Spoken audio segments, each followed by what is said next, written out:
Ok, entonces aquí es que habíamos quedado en la anterior clase. Si quieren vamos a hacer un pequeño repaso. Estábamos estudiando la corriente eléctrica en los conductores.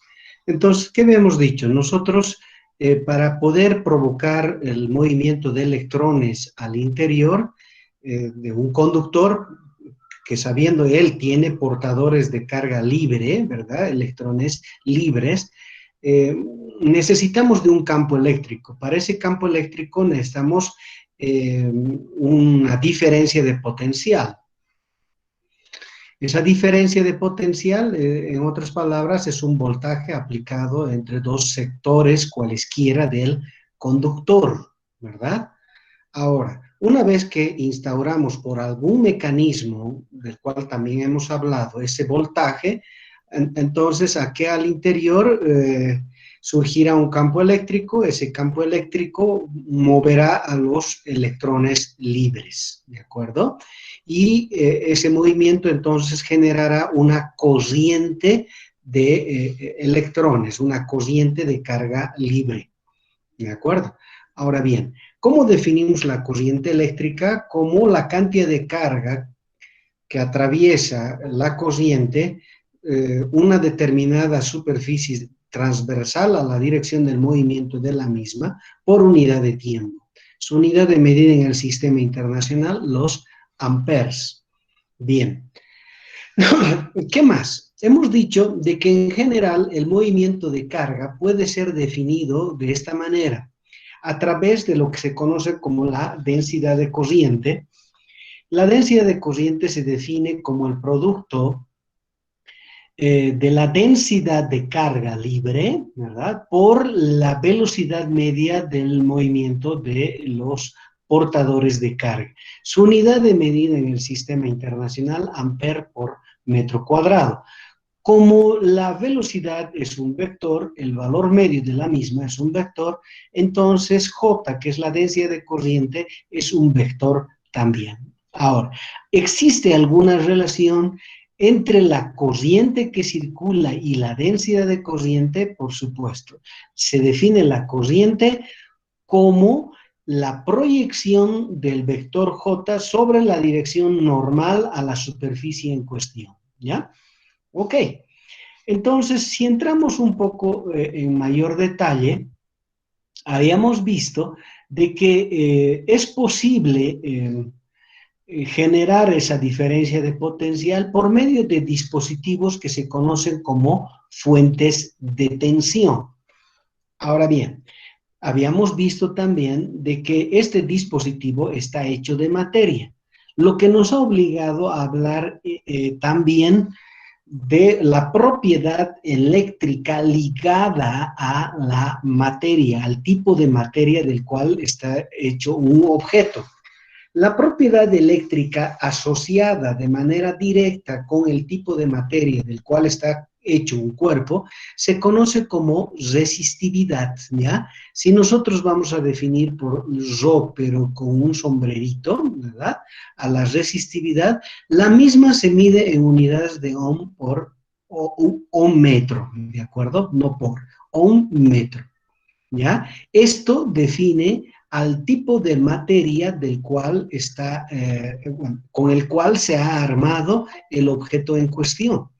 Ahora, si además de la materia le damos geometría al objeto, es decir, si lo que importa no solo es el tipo de materia, sino además la geometría, aparece una propiedad que se conoce como resistencia eléctrica.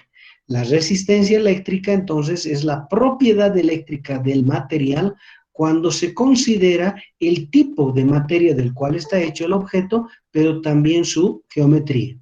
¿De acuerdo? Entonces, dos cosas sumamente importantes. Habíamos hablado sobre esto muy de pasada. ¿Por qué? Porque cuando yo hablo del dispositivo llamado fuente de tensión, pues es fundamental comprender de que al ser este dispositivo hecho de materia, entonces el mismo posee también una resistencia eléctrica, ¿verdad? Posee una resistencia eléctrica. Ok, a esa resistencia eléctrica que posee se le conoce con el nombre de resistencia interna de la fuente de tensión. ¿Y qué hemos aprendido? Que este dispositivo capaz de generar diferencias de potencial en dos puntos deseados, cualesquiera, ¿verdad? Estamos hablando de dos puntos cualesquiera con el fin de conseguir corriente eléctrica, ¿verdad?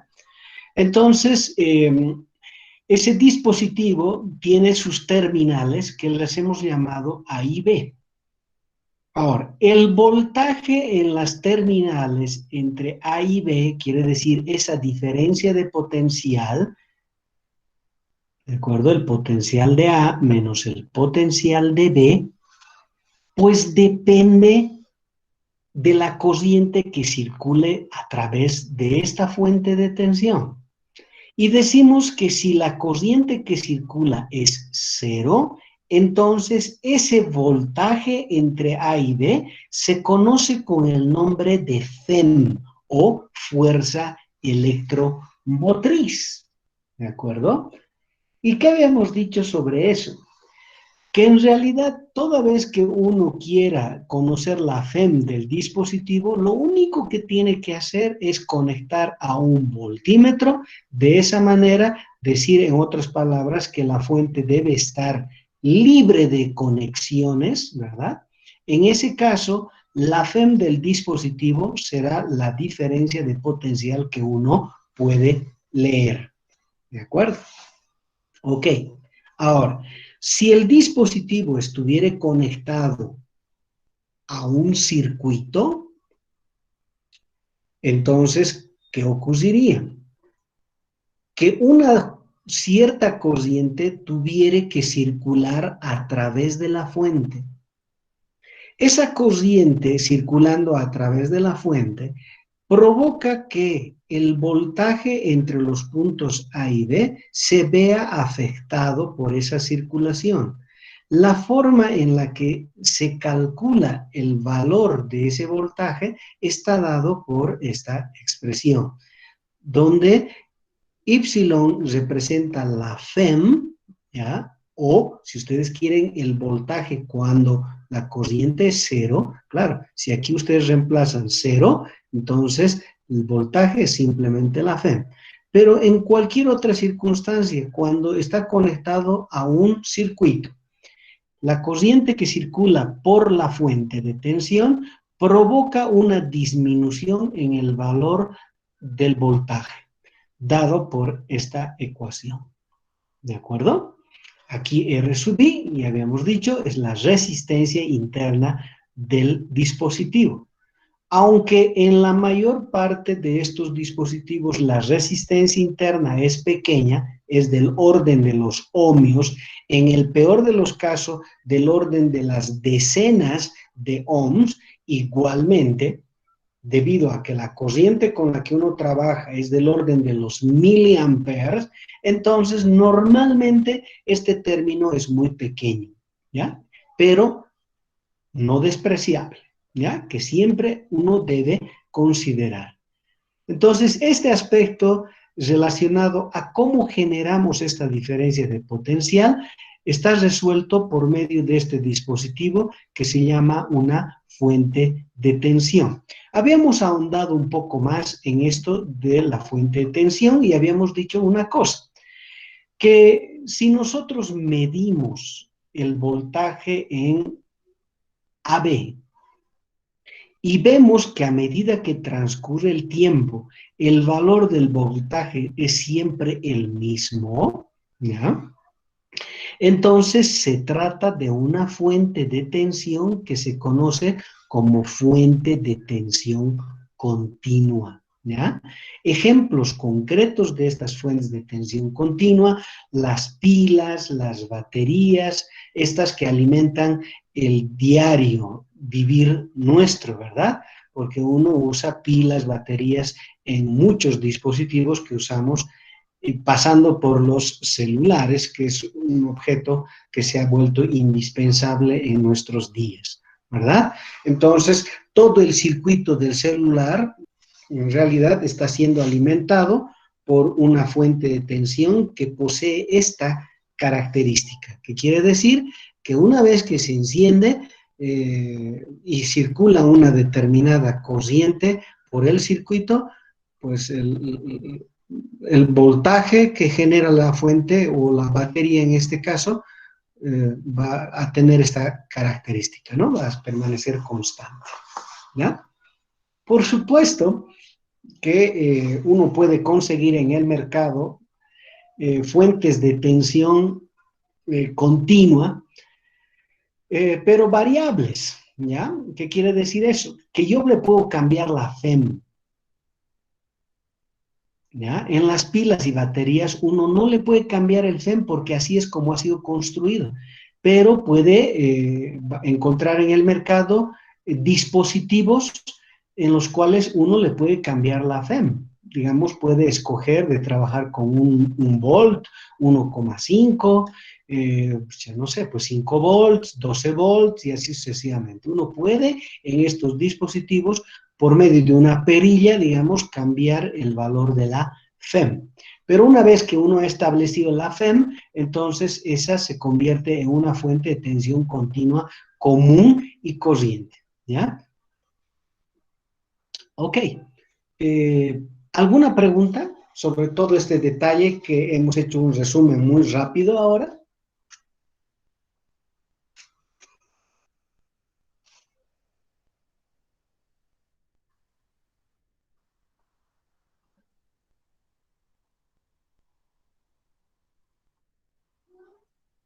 Bien, ok. Entonces voy a continuar.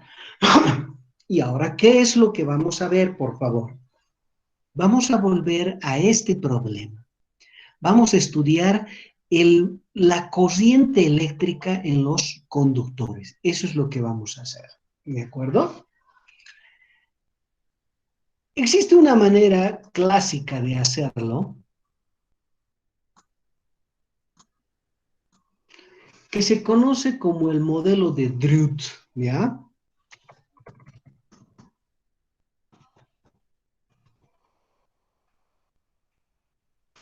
De la conducción en conductores.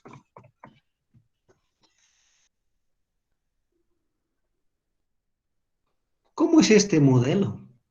A ver, vamos a imaginar, aquí está nuestro conductor, ¿ya? Lo que sabemos nosotros es que existen electrones, y los voy a poner como puntitos, ¿verdad? Existen electrones libres que cuando uno aplique entre estos extremos, digamos, eh, un voltaje, ¿de acuerdo? ¿Qué va a ocurrir? Pues se van a mover, ¿verdad? Pero en principio, quiero que analicemos esta situación. No voy a poner ningún voltaje. Este es mi conductor, digamos, es un alambre que tiene una cierta sección transversal. Acá, ¿ya? Aquí hay una cierta sección transversal. Esto es eh, A, ¿ya? Este es el área de la sección transversal. Si ustedes quieren, esto vale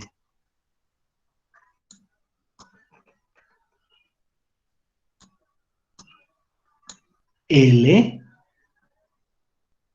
¿ya? Esto vale L, es la longitud de nuestro cable, ¿ya? Uh-huh.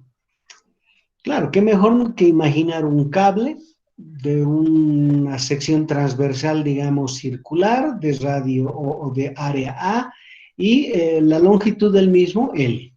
¿De acuerdo? Aquí hay electrones, pero fíjense, por favor, que antes de que yo aplique un voltaje entre los extremos de este alambre, cada uno de estos caballeritos se está moviendo de una cierta forma.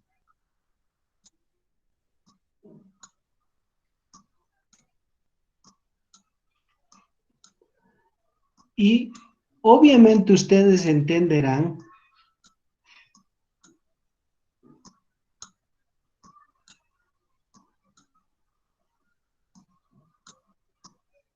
que cada uno de ellos posee una cierta velocidad que le voy a llamar así. A uno de ellos le voy a poner V sub I. ¿Ya? Si este es el electrón I. ¿Está bien? Toditos ellos, ¿verdad? Que es un número muy grande, que nosotros sabemos que hay una cantidad que nos permite evidenciar cuántos hay por unidad de volumen. Esta es la densidad de carga libre, en este caso densidad de electrones de conducción, dicho de otra forma, ¿verdad? Ahora, si ustedes quisieran calcular el valor medio de la velocidad de todos estos electrones, ¿cuánto obtendrían?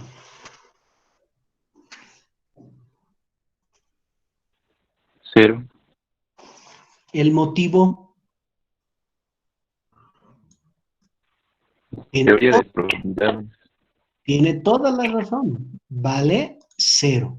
¿Cuál es el motivo?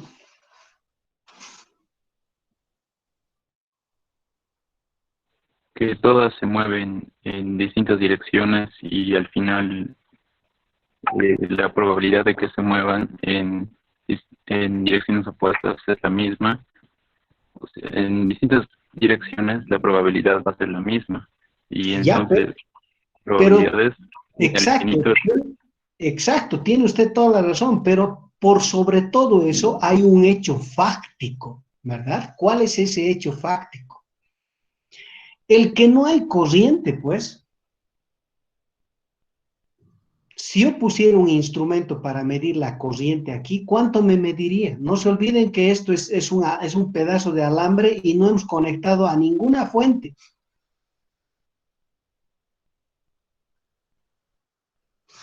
¿Cuánto mediría la corriente aquí? Cero. Cero, no hay movimiento de carga.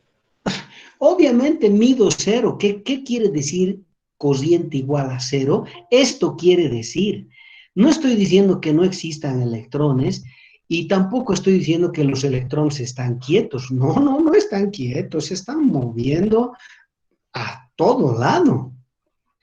Pero el hecho fáctico de que la corriente acá sea igual a cero implica que la velocidad media de todo el conjunto es obviamente cero.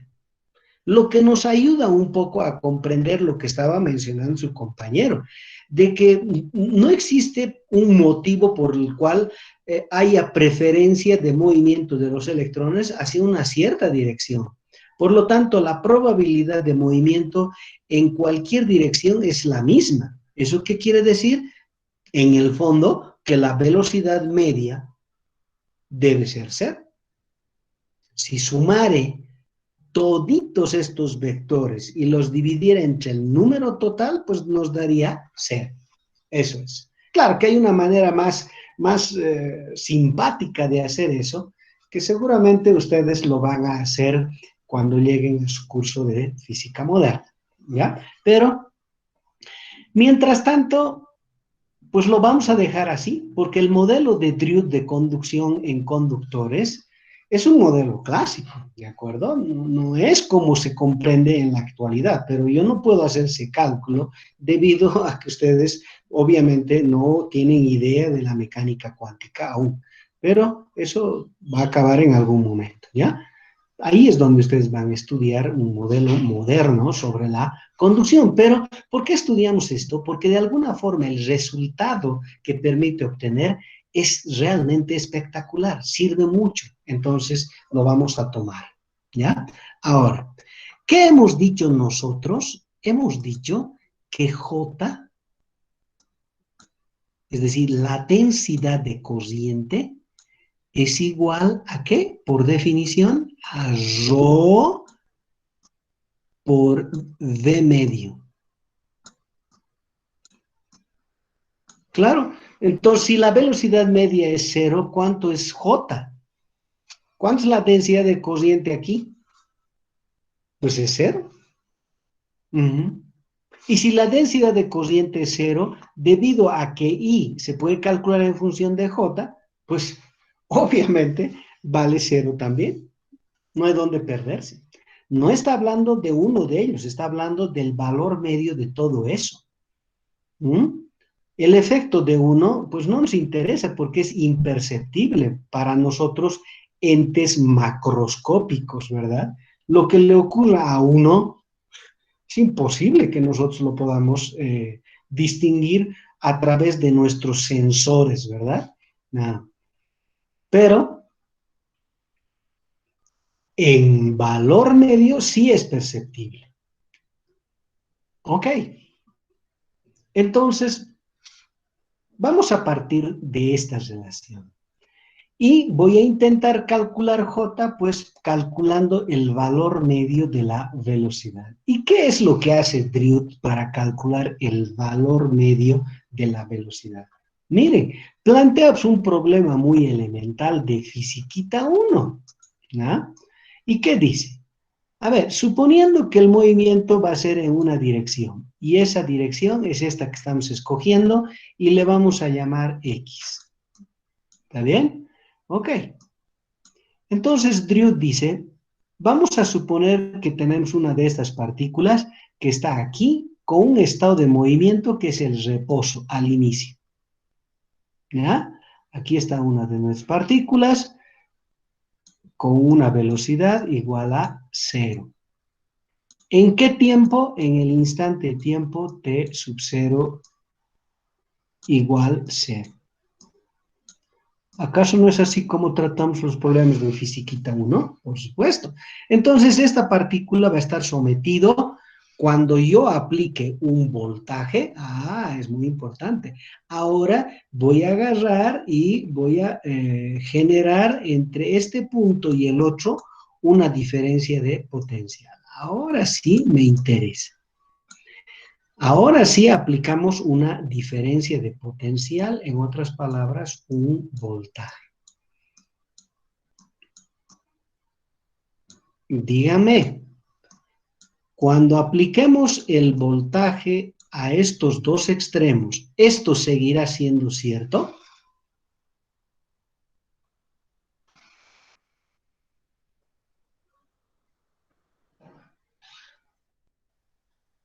¿Mm?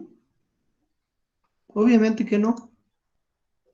Esto, una vez que aplicamos nosotros una diferencia de potencial, pues ya no es más cierto. Esto ya no es igual a cero. ¿Por qué? Porque acá al interior hay un campo eléctrico efectivo.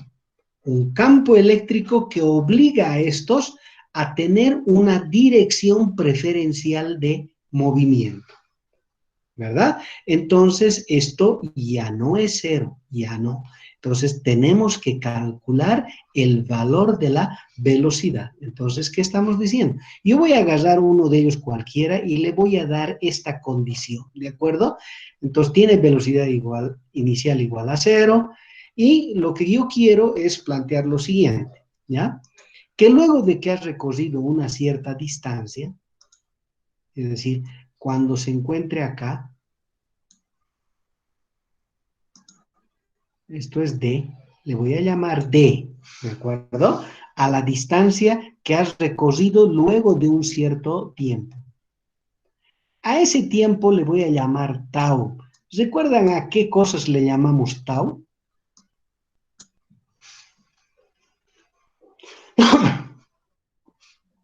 ¿Mm? Torsión. Bueno, el torque, sí, ¿no? Pero estamos hablando de tiempo. Este es un tiempo que le estoy llamando tau. O sea, luego de un tiempo igual a tau, la partícula está aquí y como está acelerada, pues ha ganado una cierta velocidad, ¿verdad? Y su velocidad es v en esta dirección.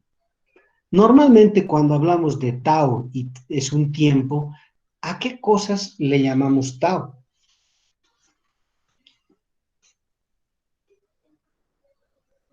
¿Sería la constante de tiempo? Recuerdan cuando hablamos de condensadores, ¿no? Sí. Ya, entonces va a ser para nosotros lo siguiente, por favor. Este tiempo igual a tau va a ser el tiempo que cualquiera de ellas, digamos una estoy considerando yo, puede moverse libremente hasta que encuentra algún otro en su camino y por el choque se detiene. ¿Me estoy dejando entender? Aquí hay muchos de ellos. Y según Drude, el tau es el tiempo entre un choque y otro. Y otra vez empieza a acelerar y luego, ¡pum!, se produce el choque y otra vez comienza a acelerar y ¡pum!, se produce el choque. Entonces, ¿qué es este tau? Es el tiempo entre dos choques sucesivos. ¿Qué es esta distancia? La distancia que recorren entre dos choques sucesivos. ¿Está claro?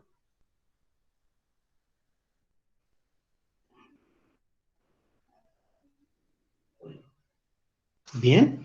Entonces voy a calcular la velocidad que adquiere, ¿ya? Voy a calcular la velocidad que adquiere el objeto antes de volver a chocar, ¿ya? A esto le hemos llamado B. Entonces, ¿qué dice el problema con aceleración constante? Porque si la diferencia de potencial es constante, el campo es constante, y si el campo es constante, entonces la fuerza es constante. Si la fuerza es constante, la aceleración que actúa sobre el objeto es constante. Por lo tanto, yo sé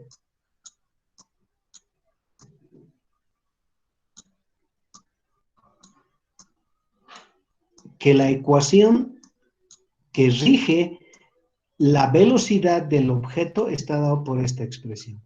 Según nuestro problema, esto vale 0 y esto vale 0. ¿Verdad? Entonces, ¿qué resulta? Que la velocidad esta que yo estoy buscando va a ser igual a A por tau.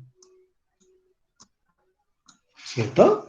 La aceleración por tau. Ahora, ¿podemos calcular la aceleración? Por supuesto.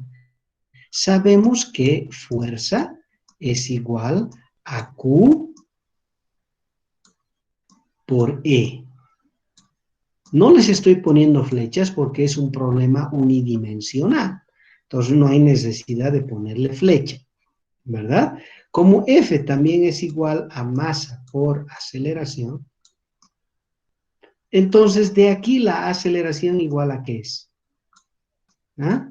A Q por E sobre M.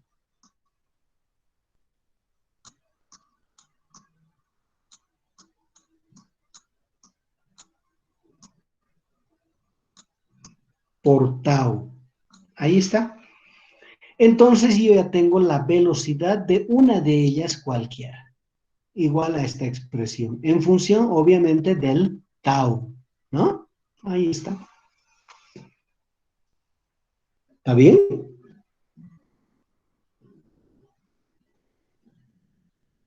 Ahora, ¿qué estoy diciendo? ¿Qué estoy diciendo? Que esta es la velocidad que adquiere uno de ellos, uno solo de ellos, uno, cualquiera de ellos, ¿ya? Ahora, tenemos que tomar en consideración, ¿ya?, de que no va a ocurrir de la misma manera con todos.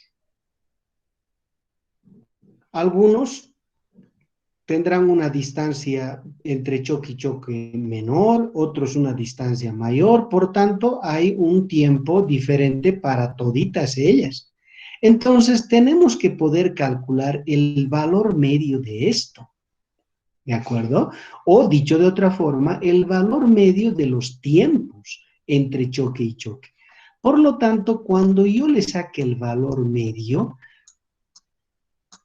como esta es una función lineal en t, es simplemente dividir entre 2, pues. Entonces, ¿qué me va a quedar? Me va a quedar Q por tau dividido 2m por E, donde E es el campo eléctrico acá al interior. Y eso es V. Por lo tanto, mi J va a ser igual a ¿qué?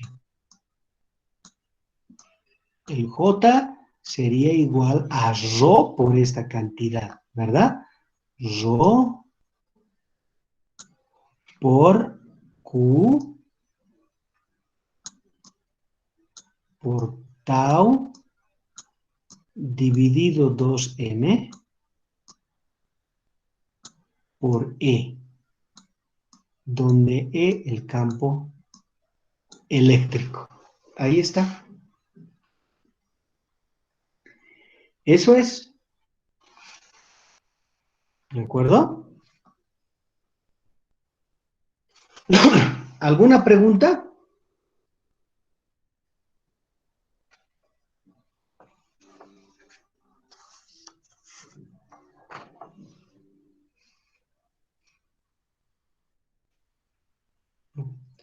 En la literatura ustedes van a encontrar que esto que es una constante, ¿por qué? Porque es la carga de los portadores, en este caso es la carga de los electrones, ¿verdad o no?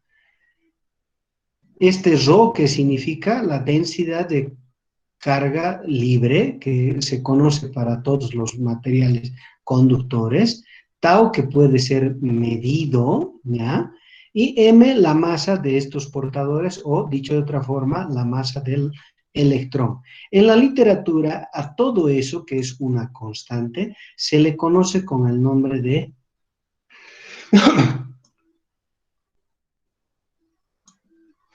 mejor ya he usado esta letra, voy a usar esta.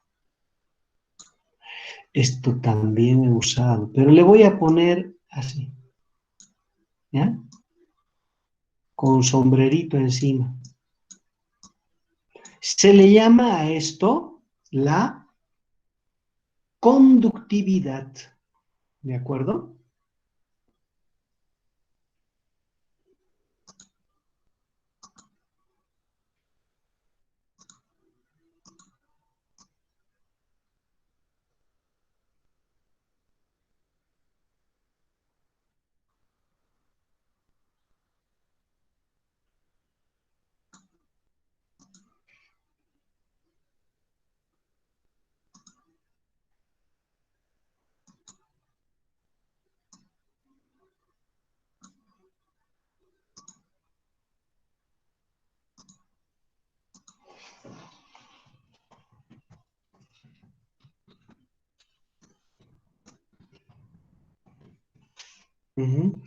Es la conductividad del material. Esto es que depende específicamente del tipo de conductor al que estemos haciendo nosotros referencia, ¿ya?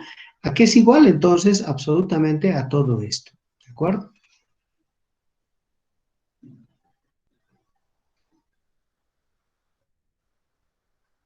Entonces, aquí está. Yo le puedo poner entonces esto aquí, una línea, y voy a decir lo siguiente. Esta conductividad no es un vector, por si acaso, ¿ya? Simplemente como una ñ. Va a ser ρ, que es la densidad de portadores de carga libre acá, Q, los portadores de carga, tau, el tiempo característico, y 2 veces la masa de estos portadores. ¿De acuerdo? Ok. Entonces, normalmente, ¿qué es lo que hacen? El ρ, que es la densidad de los portadores, se puede expresar de esta forma, como n veces q, ¿ya? N veces q, donde n representa el número de portadores libres por unidad de volumen, ¿ya? Entonces voy a escribir acá, número de portadores de carga por unidad de volumen. Número de portadores por unidad de volumen es este N. Por eso es que Q, es decir, sería coulombs por metro cúbico su unidad, ¿verdad? Si nosotros escribimos así, entonces este número también ustedes van a encontrar en la literatura para cualquier tipo de conductor, ¿ya? Eso es lo que lo diferencia en realidad un conductor de otro, y por tanto con eso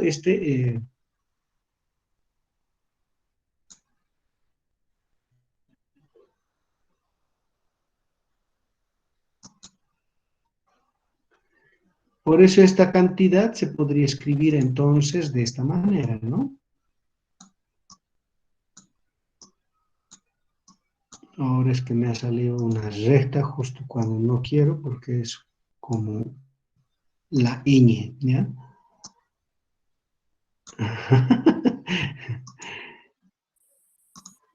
Eh, ya, ahí está. Entonces, según esta expresión, yo podría calcular esto como n por q elevado al cuadrado por tau dividido 2m. Y usando entonces esta ecuación, es que normalmente se puede calcular estos taus, ¿ya? Ok, ahora quiero hablar un poco sobre esta cantidad y voy a decirles lo siguiente, que como ustedes están viendo depende del número de portadores. Dicho de otra forma, depende del número de electrones por metro cúbico que cae en este material. Eso es esto. Q es la carga del electrón, M la masa del electrón. Repito, este tau es la constante de tiempo, que es el tiempo medio entre dos colisiones cualesquiera, ¿cierto? Entonces, su unidad de medida en el sistema internacional, primero,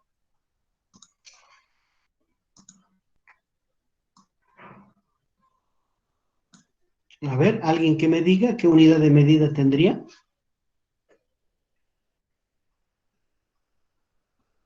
Es muy fácil si uno recurre a esto, ¿verdad? ¿Qué unidad tiene J? Amperes por metro cuadrado. Ampere por metro cuadrado. Esto, Newton por Coulomb. Entonces, ¿qué unidad tendría?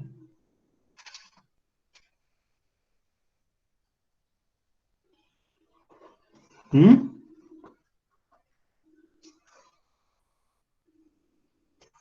¿Nadie?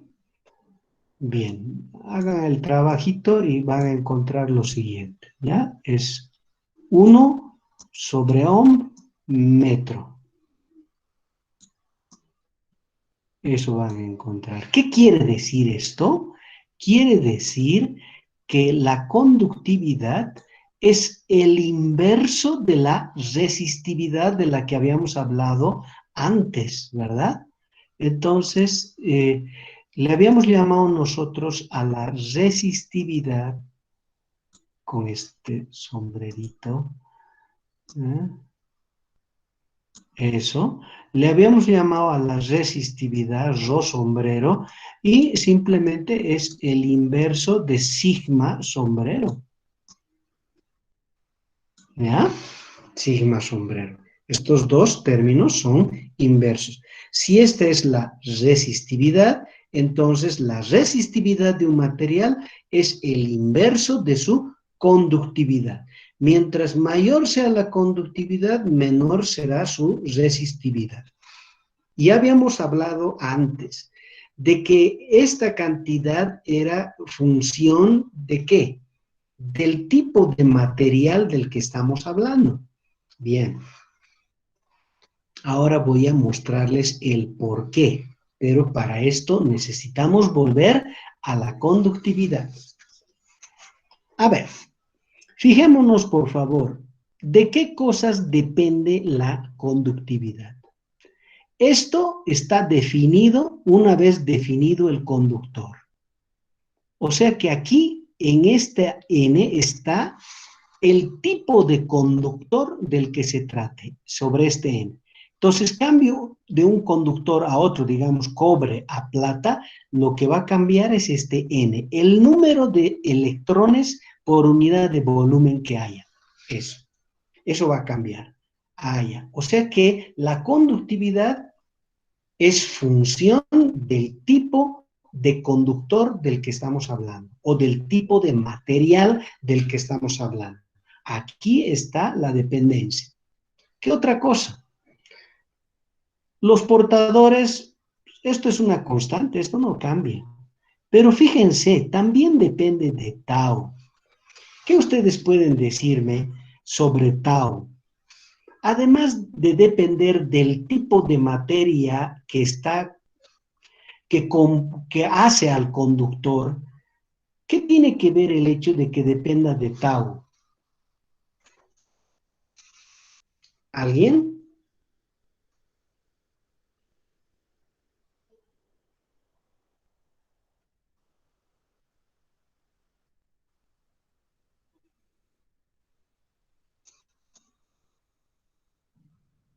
Nadie, no puedo creer.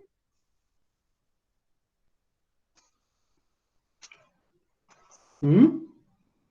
Está diciendo que este término que hemos llamado conductividad depende de este tau. ¿Qué está diciendo? Si tau se hace grande, esto es grande. ¿Qué quiere decir? La conductividad aumenta a medida que el tiempo entre dos choques crece. ¿Qué estoy diciendo?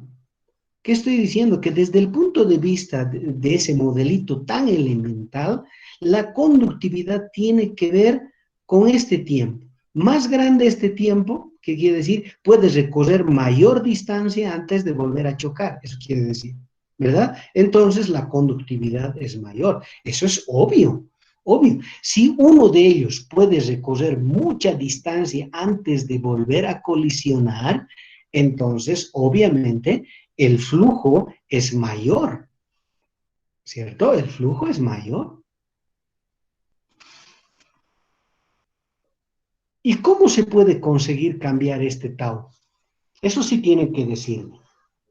¿Cómo conseguimos cambiar tau? Modificar ese tau. ¿Alguien?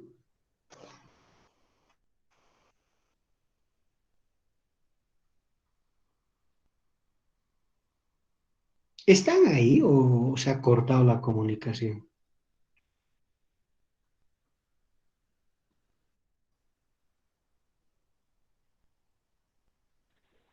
Una pregunta, disculpe. Dígame. Para que sea tau mayor, eso significaría que tendría que haber más espacio de movimiento, o sea, menor cantidad de electrones por unidad de Pero, volumen. Eso no pero eso lo sería, podemos cambiar. pero mi pregunta es que mientras tau sea mayor, entonces la densidad de volumen va a ser menor. La densidad Y volumétrica. sí, o sea, No, solo esto no podemos cambiar, siempre va a haber el mismo número. Sin cambiar el número, yo quiero hacer que esto cambie. ¿Cómo lo podría lograr? A eso les estoy diciendo.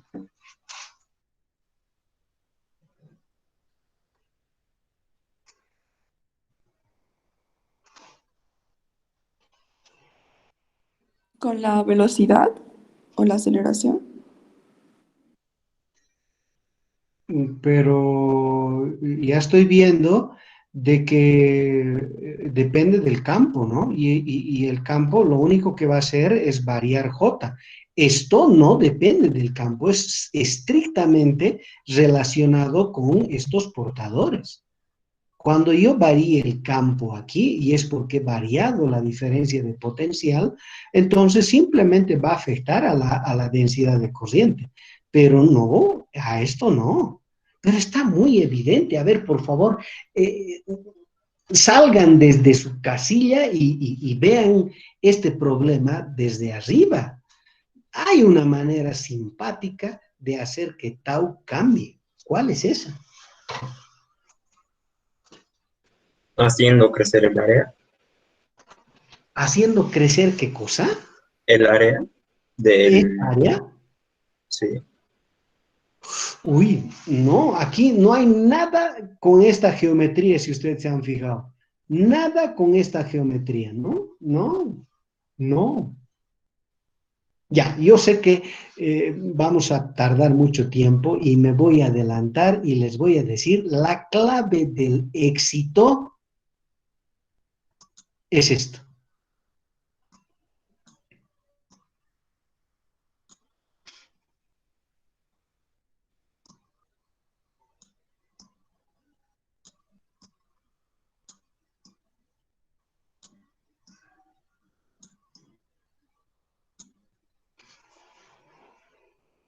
¿Qué les parece?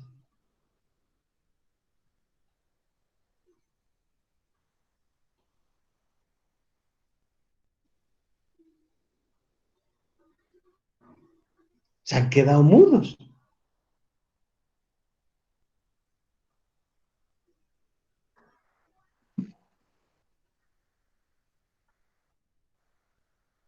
¿Qué pasa si le aumento la temperatura? Se va a expandir. ¿Qué? ¿El Su objeto? volumen, el objeto en general. Ah, ya, ok, se va a dilatar, perfecto. Ya, olvidémonos de ese aspecto porque la dilatación es muy pequeña, ¿de acuerdo? Pequeña, pero el efecto real sobre el tau es lo que me interesa. No es que el tamaño, digamos, sea la clave del éxito, ¿verdad? Pero, eh, ¿qué pasa al aumentar T?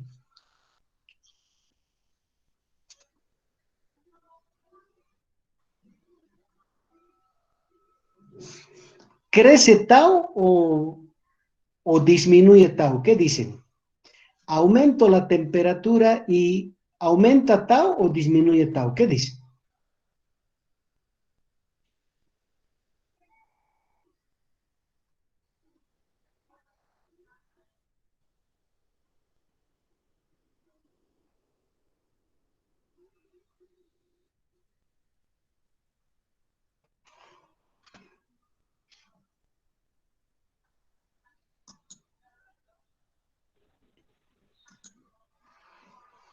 ¿Mm? A ver, yo les voy a decir a ver si están convencidos. Aumento la temperatura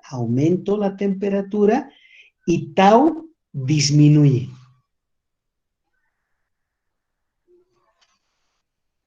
Dicho de otra manera, lo que estoy diciendo, disminuye la conductividad.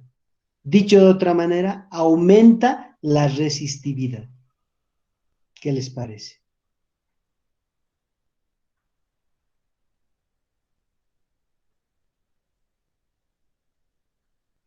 ¿Tiene una explicación lógica eso o no?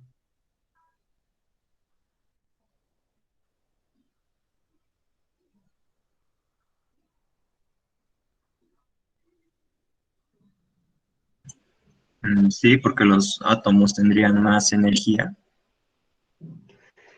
Claro, se ha aumentado la temperatura, no solo los átomos, sino estos caballeritos ahora están más loquitos, ¿verdad o no? ¿Ah? Aumentar la temperatura significa darles más energía a estos caballeritos. Entonces significa que el movimiento es mucho más caótico aún. ¿Eso qué significa? Que el tau va a disminuir. El tiempo entre dos colisiones va a ser menor a medida que aumente esta temperatura. Por lo tanto, la conductividad va a bajar.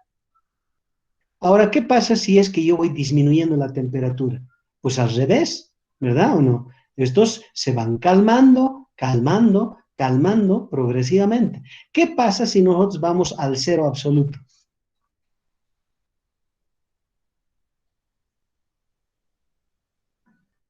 ¿Qué pasa No si hay enfrían? movimiento de cargas. ¿Perdón? No hay movimiento de los átomos o los electrones. Ya equivalente a decir que el tau crece o no. Sí. Claro, porque ahora cuando aplique yo esa diferencia de potencial, pues va a pasar mucho tiempo hasta que uno encuentra otro, debido a que hay prácticamente un movimiento cero en toda la red, ¿verdad? Ojo, mucho cuidado, ¿ya? Esta es una manera clásica de interpretar la cosa. A nivel cuántico, como se comprende ahora, es mucho más complejo, ¿de acuerdo? Pero esta nos da una buena idea de lo que está sucediendo, ¿de acuerdo? Entonces deberíamos esperar de que a medida que disminuye la temperatura del objeto, la conductividad crezca, ¿ya? Y eso se evidencia, ¿de acuerdo? Entonces, aparece el famoso fenómeno de la superconductividad a temperaturas cercanas al cero absoluto, ¿no? ¿Qué quiere decir eso? Superconductividad significa que la resistividad es una cantidad prácticamente cero. Dicho de otra forma, la conductividad crece a infinito.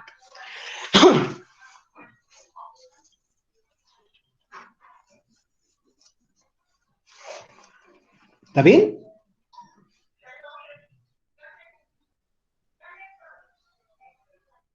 Ok, entonces, ¿qué estoy diciendo que esto? Esta cantidad depende fundamentalmente de ¿qué? Uy, perdón. Estoy diciendo que esto fundamentalmente depende de dos cosas, ¿no? Ya sea la conductividad o la resistividad, debido a que son inversos, hablar de uno es hablar del otro, ¿ya? ¿Qué estoy diciendo? Que dependen de dos cosas fundamentalmente. Uno, ¿de qué? Del tipo de materia, ¿no? Uh-huh. Y dos, ¿alguien? Vamos, tengo que escribir.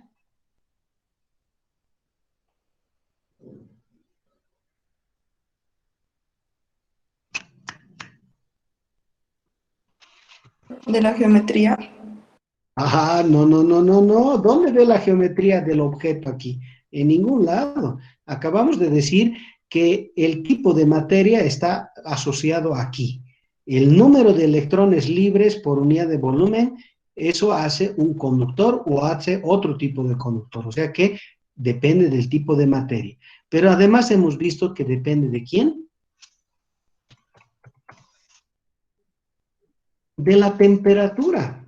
Ah, de esas dos cosas depende. ¿De acuerdo? Ujú.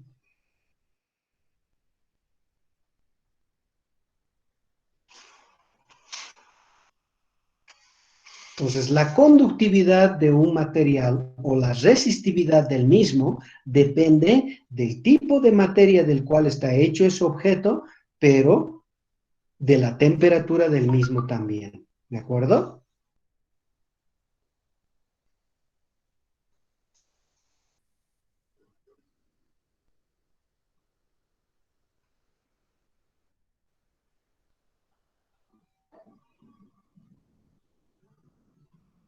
¿Está bien? Ok, para concluir la clase, ¿ya? Voy a aplicar esto que está aquí a esta situación en particular, un alambre de longitud L y área A.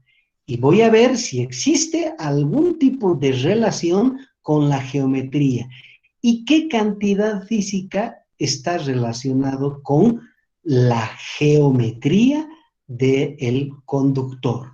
¿De acuerdo? Ok, me voy a permitir grabar esto y luego voy a borrar. ¿De acuerdo? ¿Qué cosa voy a borrar? Pues esto me interesa a mí, ¿ya? Entonces voy a borrar todo lo que está por demás.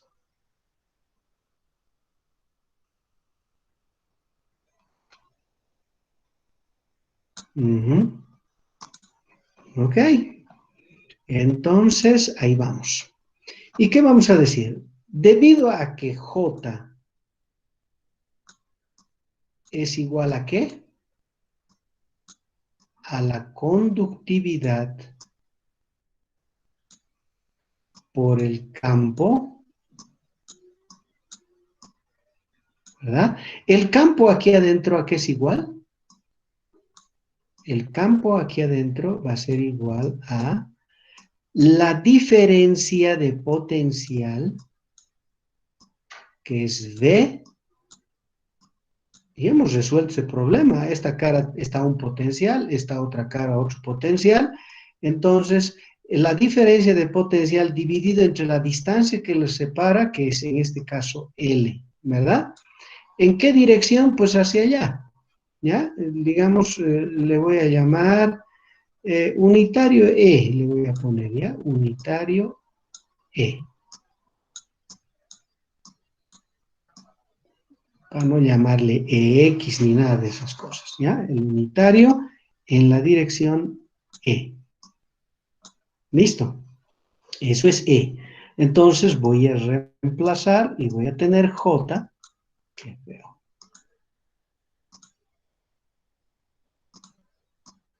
La verdad es que necesito encontrar ese bolígrafo con el cual poder escribir, porque me paso la mitad de la clase escribiendo como si estuviera aprendiendo a escribir.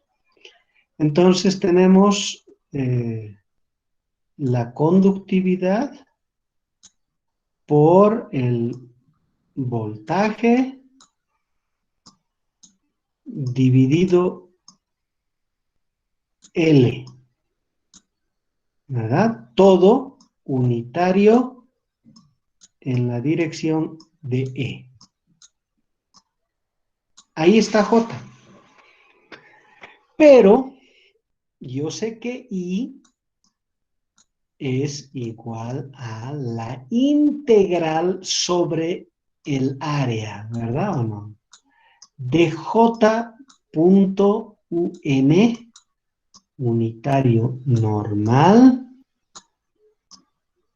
por ds. ¿Cierto? Ok. Entonces, como todo esto es una constante, va a salir sigma por V dividido L por U, la integral en la región A, que es esta, ¿no? El unitario normal aquí es este. Pero el unitario en la dirección de E es también este. Ahí está el unitario en la dirección de E, porque así está E. Perdón. Es el unitario en la dirección de E. Los dos son paralelos. Entonces, su producto escalar, ¿verdad o no? De UE.UN es 1. Y finalmente tendría la integral de ds sobre esta área, que es simplemente igual al área, ¿no? Entonces de acá y, qué feo, ¿no?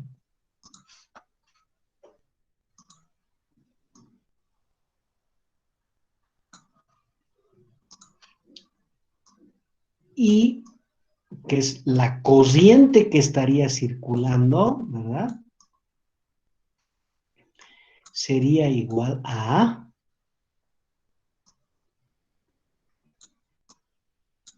sigma por A sobre L por V.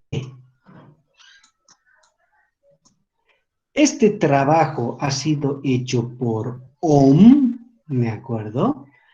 Y ¿saben qué? El inverso de esto es lo que él le ha llamado la resistencia eléctrica. Y dice que vale 1 sobre esta expresión, que quiere decir Rho por L dividido entre A. Claro, pues 1 sobre sigmas sombrero, ¿no? ¿Cómo se llama? No sé qué se llama el símbolo de la ñ, ¿ya? Entonces nos daría esto. Por lo que si esto es R, donde R es la resistencia eléctrica de este alambre, ¿verdad? Entonces resulta que V, claro, sería igual a ¿qué? A I por R. Y ustedes ya saben de memoria que esto es la ley de Ohm.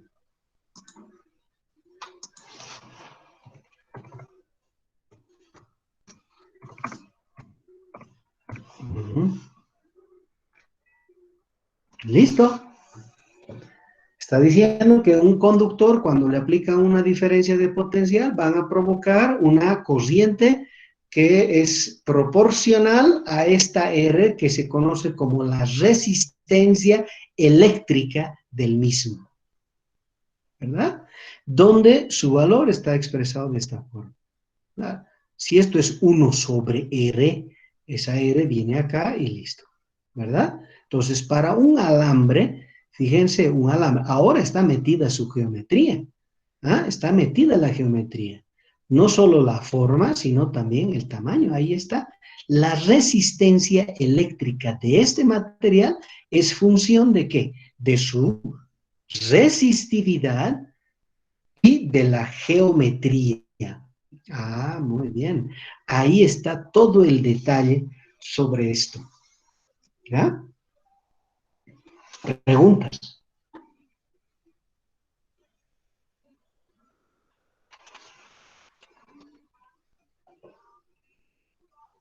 Recuerden bien esto, por favor. Recuerden muy bien. Esto es su resistividad.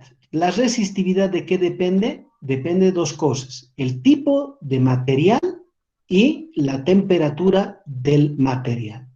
De eso depende esto.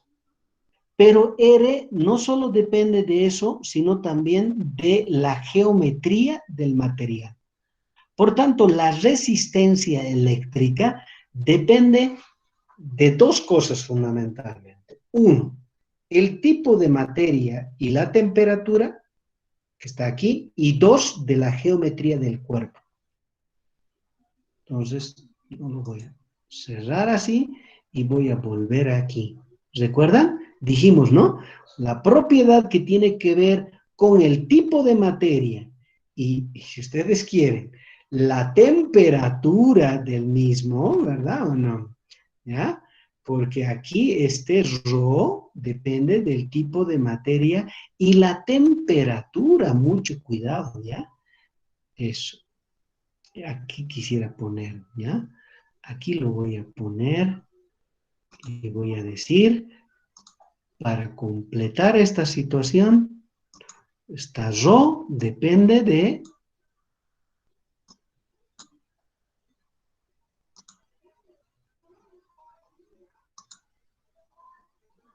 el tipo de materia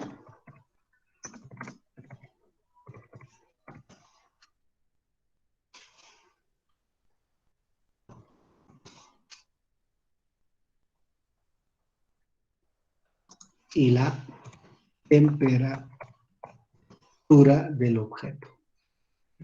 Eso es fundamental. Entonces, la resistividad solo depende de esos aspectos, pero la resistencia eléctrica además tiene que ver con la geometría del objeto en sí. Bien, creo que yo lo puedo dejar esto ahí, ¿ya?